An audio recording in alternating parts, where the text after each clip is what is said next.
Hey everyone, I'm here at Trinity Bible College for regional board meetings, but I wanted to tuck away and share with you another update about ministerial ethics involved with church hopping, when people leave one church for another, and often in uncomfortable ways across our network. You know, this is one of the things that can really hurt our culture of connection because it can create rifts and tension between our pastors. And so here's 4 points of view that can help us when dealing with these situations. The first is that the basic rules of relationship apply. We need to get to know people, love them, care for them, and trust them so that we have a solid base of relationship. When the tough times come, we can make it through that.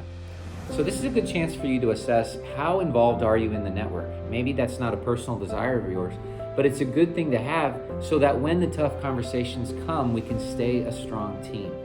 I would encourage you to look at your participation and increase that for the sake of great teamwork down the road. The second point of view would be when it comes to spiritual maturity. You know, often people leave our churches and they don't talk to the pastor about that decision before they leave.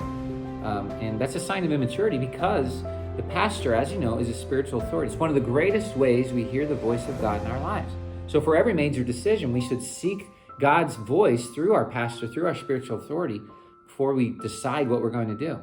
Why is it that so many people come to the pastor to announce the decision rather than coming and asking for their advice on the decision? This applies to us as pastors and leaders too with our spiritual authorities. If we can get this principle alive in our lives, hopefully God will honor that with the people that we lead as well.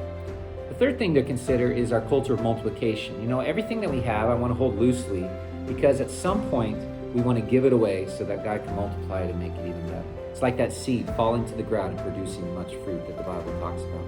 I was talking to one of our executive pastors at a leading church here in Nebraska, and we counted anywhere from 8 to 10 different ministries that have been birthed out of that church over the last many decades. But none of them were sent out. Each of them had left, and some in uncomfortable ways. And I looked at that pastor, I said, maybe God's wanting us to grow in the sending ministry rather than the losing ministry. I remember at the ministers retreat where I was elected in 2020, our speaker talked about pastoral transitions. And he said that often only close to 20% of people will never get on board with the new leader. You know, so much of our frustration is always trying to win them over, when in reality, we need to learn to let them go and bless them as they leave. Wouldn't it be great if we started looking at our ministries and take 20% of the people you're leading, 20% of your leadership team, your emerging leaders, that you're going to release them, you're going to send them out to multiply the kingdom of God. We would grow at an exponential rate if we had that multiply mindset. And then the final thought is, again, the golden rule. Do to others what you would have them do unto you. You know, often we're praying for the people that we lead, that they would honor us with that kind of trust. We need to honor our leaders in the same way. And when those situations come, be the best person you can be, because that's exactly what you'd want people to do for you as well. So in all these situations of church hopping, let's do our best job to be great teammates and not let it tear us apart. Hey, until next time, I just want to encourage you always walk holy, work hard, and worship Him. We'll see you soon. God bless.